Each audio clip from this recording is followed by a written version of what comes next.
¿Qué tal, mis amigos? Un placer poder saludarles una vez más en esta hermosa mañana. Hoy estamos a 12 de febrero ya. Por fin 12 de febrero, casi mitad del mes. Ya se fue, se está yendo este mes.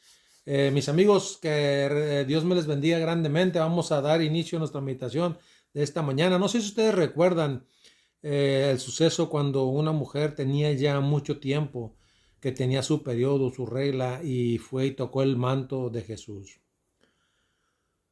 Un Dios que es generoso con todos. Jesús dijo, alguien me ha tocado porque yo he sentido que ha salido poder de mí. Lucas 4:8-46. Yendo Jesús en camino hacia la casa de un funcionario judío que había pedido ayuda, una mujer tocó el borde de su manto. La mujer padecía un flujo de sangre desde hacía 12 años y estaba desesperada. La respuesta de Jesús revela que Dios es un ser generoso que comparte sus bendiciones con todos.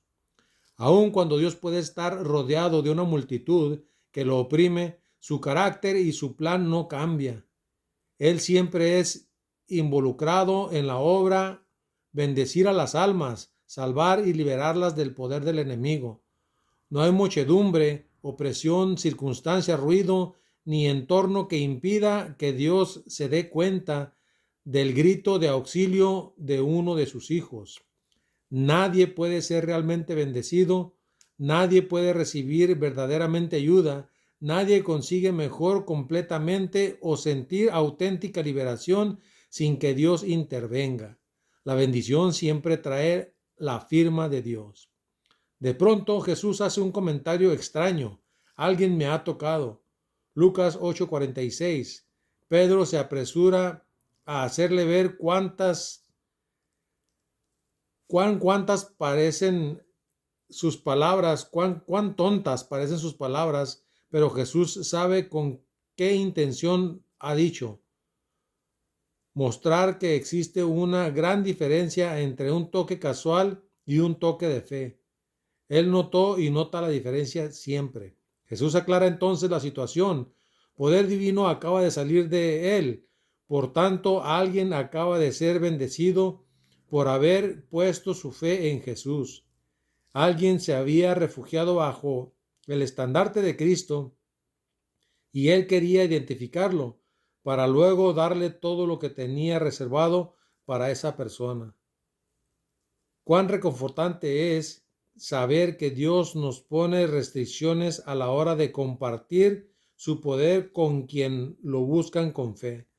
La fe es el medio que permite que Jesús actúe para salvación, aun cuando fuere caminando, aun cuando no estuviera hablando con la persona ni mirándola a los ojos. Dios es tan grande y generoso que al toque de la fe derrama bendiciones sin límite. Y allí estaba la que le había tocado al manto, la que le había recibido la bendición, la que había sido sanada por nuestro generoso Dios. Y ahora también confesaba.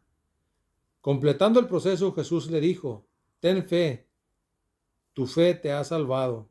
Ve en paz. Dios compartió con ella sus bendiciones y ella compartió con los demás su testimonio.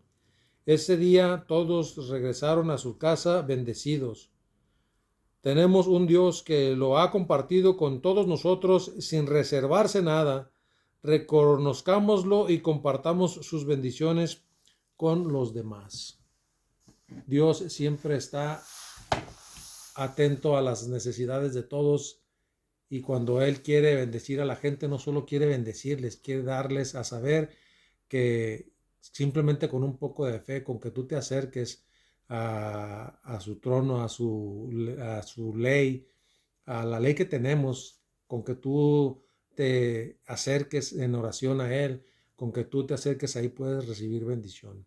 Qué bonita la historia de esta mujer que simplemente por acercarse, por creer que Él era Jesús, que era el sanador, pudo recibir bendición.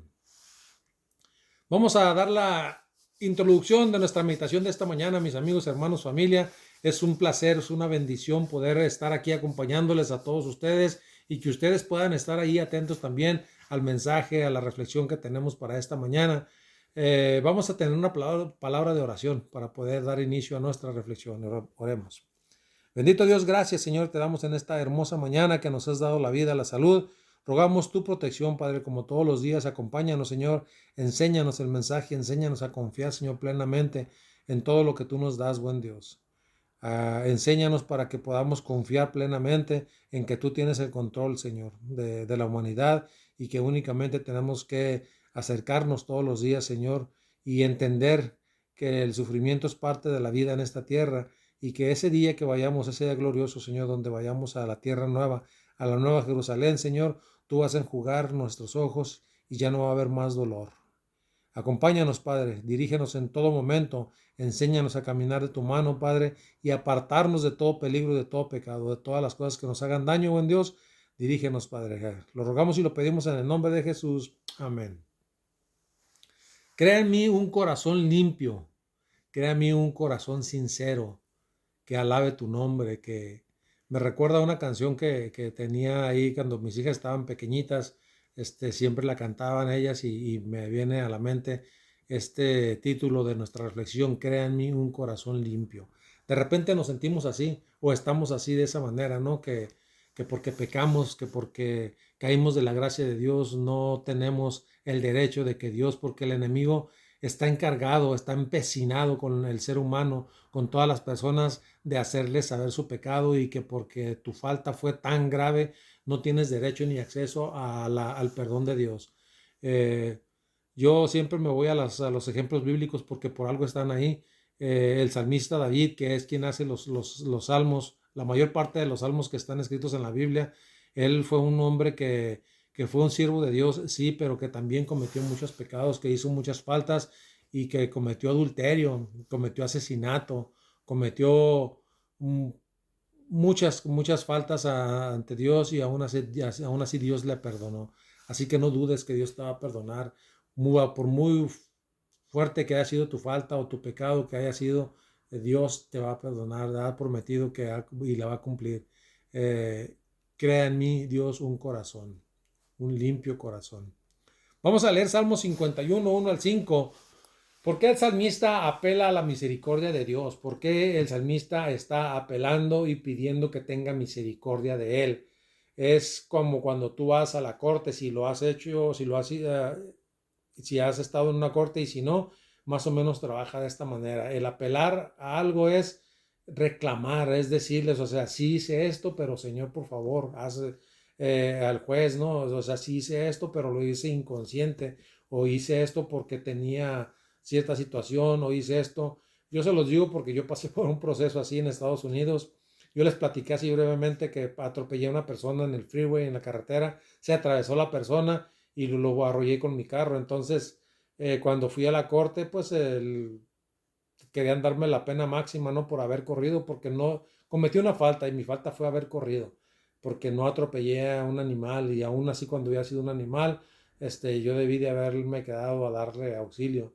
Y esta ocasión, pues yo por miedo, porque estaba de ilegal, por muchas situaciones, por la edad, ¿no? Porque tenía 19 años, porque no traía licencia, me agobiaron ahí, uno de mis hermanos conmigo y un amigo que iba con nosotros a trabajar, por el susto, todos gritaron, no, pues vámonos, vámonos, y fue la situación. Cuando fui a la corte, eh, apelé a la corte diciéndole que yo era un ciudadano, que yo era una persona buena, no era ciudadano en ese país porque estaba de extraño, estaba de extranjero ahí. Eh, pero yo apelé porque yo estaba haciendo las cosas bien en ese país. Yo jamás me imaginé estar en un lugar de esos y yo tuve que apelar al juez y decirle, a invitar a personas que atestiguaran a mi favor, haciéndoles saber que yo era una buena persona. De esa manera fue mi apelación y yo le pude decir al juez que no me diera tanta sentencia, ¿no? Salmo 51, 5, 1 dice, ten piedad de mí, oh Dios, conforme a tu misericordia, conforme a la multitud de piedades, borra mis rebeliones. Llévame más y más, lávame más y más de mi maldad y limpia de mi pecado.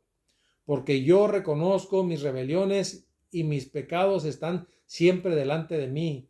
Contra ti solo he pecado y he hecho lo malo delante de tus ojos, para que seas reconocido justo en tu palabra y tenido por puro el juicio. He aquí, en maldad he sido formado y he pecado, me concibió mi madre en pecado. Nosotros nacimos en el pecado desde la caída de nuestros padres, desde entonces estamos en el pecado.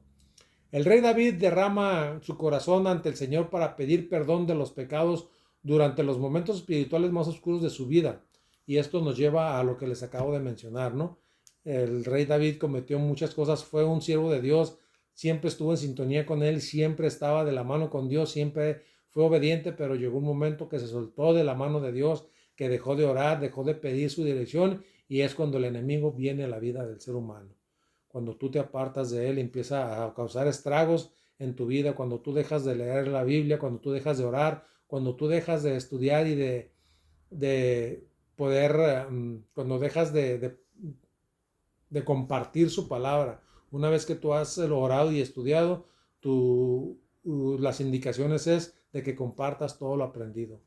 El rey David apela a Dios para que lo trate no conforme a lo que se merece por sus pecados, sino conforme a su carácter divino, es decir, su misericordia, su fidelidad y su compasión.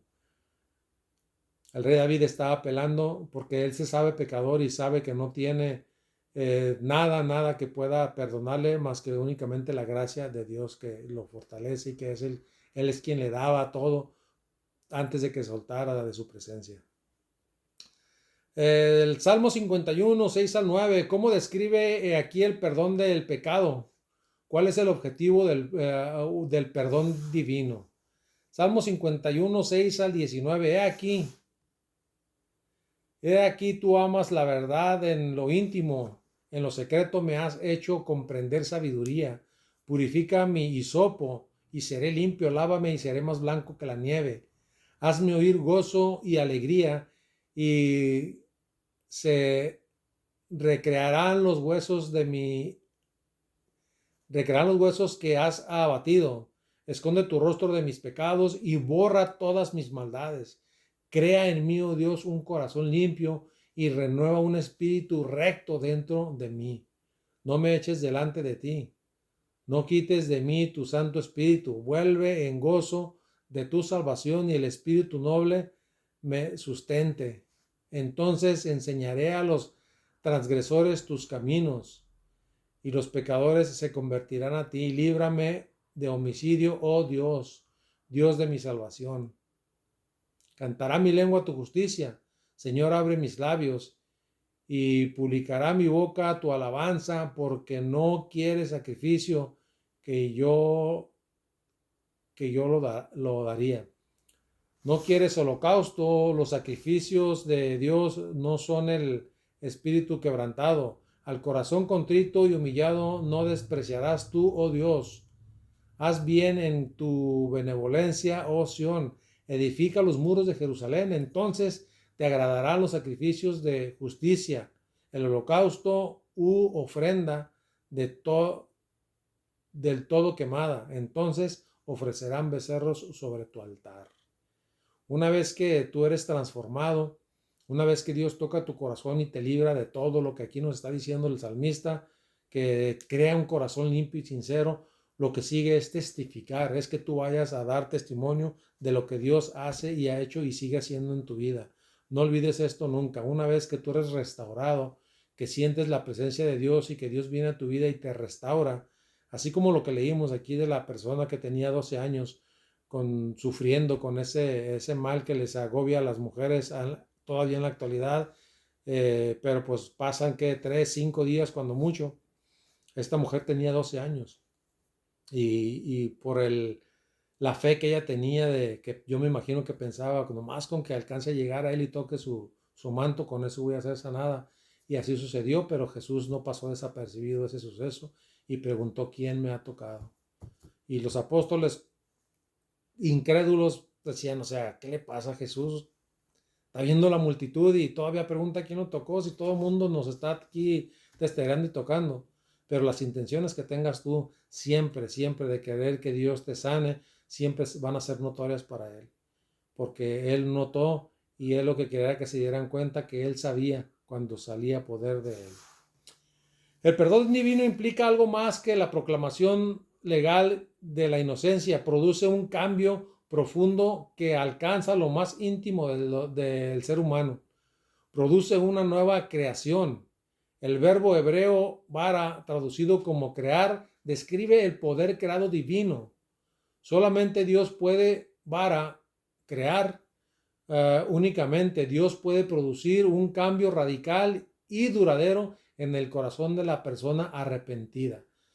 Para que Dios pueda obrar, no es por arte de magia que las cosas se te van a dar así de fácil, o sea, no sucede de esta manera.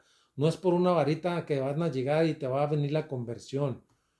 Si tú no te arrepientes de tus pecados, si tú vas a los pies de Cristo en oración, si tú no vas con la intención de ese cambio radical en tu vida, no va a suceder. La tendencia del ser humano siempre es, en el momento que tenemos el problema, es a tener ese miedo, ese arrepentimiento, pero no un arrepentimiento genuino.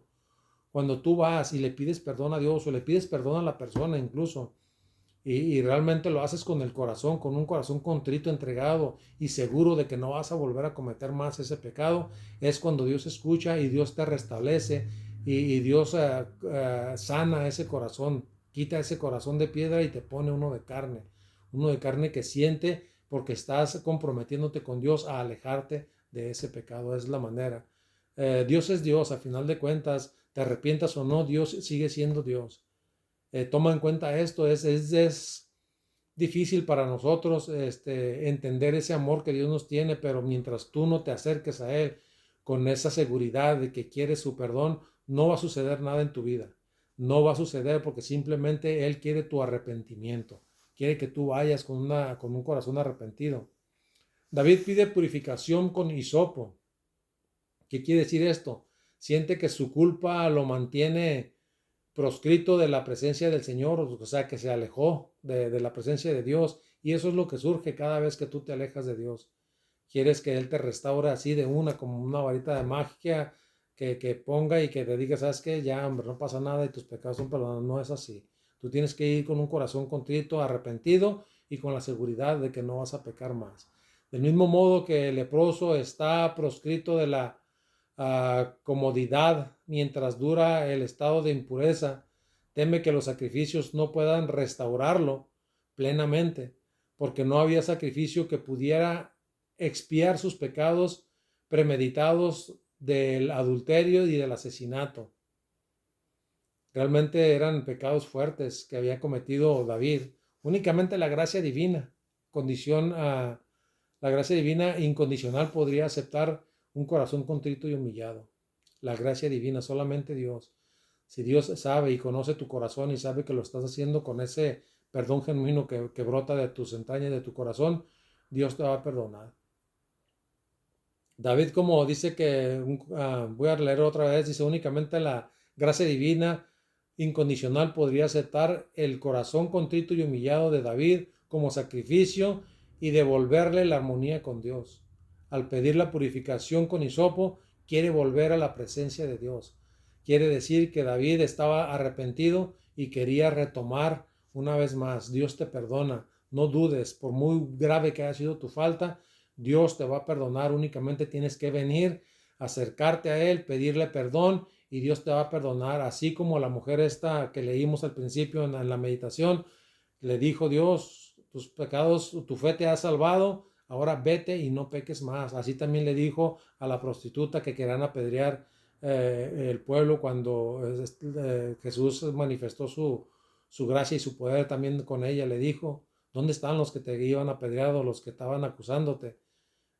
Ya no están ahora, entonces yo tampoco te juzgo, tus pecados te son perdonados ahora, vete y no peques más. Esa es la única condición, ¿no?, que Dios nos pone. ¿Quieres realmente encontrar esa redención? Acércate a Dios y vete con la convicción. Miren, hermanos, familia, es difícil a veces para ti venir a Dios y humillarte ante Él porque te sabes pecador, porque sabes que cometiste un acto en tu vida fuerte y tú crees que porque fue muy fuerte Dios no te va a restaurar, no te va a salvar, pero ten la seguridad de que Dios, aun cuando tú vuelvas a caer o reincidas, Dios sabe que estás luchando, pero el hecho de que tú estés luchando con ese pecado acariciado, que sabe Dios que es fuerte para ti. Dios vino y sufrió lo mismo que tú estás sufriendo. Él sufrió todo lo que nosotros sufrimos cada día, cada vez, y Él sabe las aflicciones que tenemos. Así que aunque hayas pecado más de una vez, pídele a Dios que te dé la fortaleza, que te dé la sabiduría, que te dé el coraje, las ganas de querer salir de ese pecado que te está haciendo daño, que te está llevando a la perdición y que por esa causa no vas a recibir la vida eterna. Probablemente yo me estaría viendo aquí como un juez juzgador del que si no te apartas, Dios no te va a restaurar o Dios no te va a dar la salvación. Eso no me pertenece a mí. Yo te digo conforme a la luz que yo tengo, que Dios trabaja de esta manera y mientras Él no vea tu esfuerzo, no vas a encontrar ese perdón, esa redención. Así es de que busca el rostro de Dios cada día y comprométete con Dios. Dios puede perdonar a David por adulterio, engaño, asesinato. ¿Qué esperanza existe para ti? Hay mucha esperanza. Aun que hayas pecado, aun que hayas sido fuerte, aun que hayas reincidido en tu pecado, Dios te va a perdonar, pero no juegues con Él pensando que de todas maneras ahorita cometo el pecado y de todas maneras Dios me va a perdonar, me puedo arrepentir después. Eso es jugar contra el Espíritu Santo. Eso es blasfemar y eso es, para mí, podría ser hasta una herejía, ¿no? De estar jugando con las cosas divinas y que tú sabes que tienes un problema así y tienes que buscar la manera, buscar el rostro de Dios y decirle, Señor, yo solo no puedo. Ayúdame, por favor. Vamos a dar una explicación más breve y concisa de lo que acabamos de estudiar. El arrepentimiento de David fue sincero y profundo. No hizo ningún esfuerzo para armonizar su crimen. Lo que inspiró su oración no fue el deseo de escapar de los castigos con que se le amenazaba, pero vio la enormidad de su transgresión contra Dios, vio la depravación de su alma y aborreció su pecado. No obró pidiendo perdón solamente, sino también pidiendo pureza de corazón. David no abandonó la lucha en su desesperación. Vio la evidencia de su perdón y de aceptación en la promesa hecha por Dios a los pecadores arrepentidos. Una vez más, si tú te arrepientes, Dios conoce tu corazón y sabe que lo estás haciendo. Si estás preocupado por reincidir, probablemente lo vas a volver a hacer, pero tienes que aferrarte, tienes que regresar siempre atrás y siempre pedirle a Dios que te dé la sabiduría de Salomón para que puedas encontrar el sentido de tu vida y puedas aferrarte a las promesas. El que persevere hasta el fin, ese va a ser salvo, recuerden siempre. Esa es una promesa. Este pasaje de la historia de David rebosa el significado para el pecado arrepentido. Es una de las ilustraciones más poderosas que se nos hayan dado de las luchas y las tentaciones de la humanidad y de un verdadero arrepentimiento hacia con Dios y de una fe sincera en nuestro Señor Jesucristo a través de todos los siglos ha resultado ser una fuente de aliento para las almas que, habiendo caído en el pecado, han tenido que luchar bajo el peso agobiador de su culpa. ¿Cuántas veces tú no te has sentido así? Que la culpa, pero es el enemigo que está ahí señalándote, que te está diciendo, tú ya no tienes perdón porque ya no vas a, ya Dios ya no te va a perdonar porque reincides y reincides. Acércate a Dios, busca el rostro de Dios. Miles de los hijos de Dios han sido los que después de haber sido entregados tradicionalmente al pecado y cuando estaban a punto de desesperar, recordaron cómo el arrepentimiento sincero y la confesión de David fueron aceptadas por Dios y no obstante haber tenido que sufrir las consecuencias de su transgresión, también cobraron ánimo para arrepentirse y procurar nuevamente andar por los senderos de los mandamientos de Dios. Ahora, una vez que Dios te perdona y eres restaurado, lo que nos está diciendo aquí, David fue perdonado y Dios le restauró, pero las consecuencias de sus actos fueron inevitables, ¿no? Porque una cosa es que Dios te perdone y la otra es que tengas que pasar por el proceso de tener que asumir, de tener una consecuencia de lo que has hecho. Eso lo tienes que vivir sí o sí. Me traigo cosas en la cabeza, no voy a alargar más el tema porque la verdad es que quiero que te quedes con esto. Quien quiera que bajo de la represión de Dios humille su alma con la confesión y el arrepentimiento tal como lo hizo David, puede estar seguro de que hay esperanza para él. A quien quiera que acepte por la fe la promesa de Dios hallará perdón. Jamás rechazará a Dios, jamás rechazará al Señor a su alma verdaderamente arrepentida. No lo dudes, Dios te va a restaurar, solamente tienes que pedirlo. Debemos recordar que todos cometen equivocaciones, aún hombres y mujeres que han tenido años de experiencia, a veces yerran, pero Dios no nos abandona a causa de nuestros errores. A cada descarriado hijo e hija de Adán se les da el privilegio de otra oportunidad. No dudes que Dios va a restaurarte aunque tú hayas pecado. Jesús se compadece y se complace en que vayamos a Él como somos pecaminosos, impotentes, necesitados. Podemos ir con todas nuestras debilidades, insensateces y maldad y caer arrepentidos a sus pies. En su gloria, estrecharnos en sus brazos de amor, vendará nuestras heridas y limpiará de toda nuestra impureza.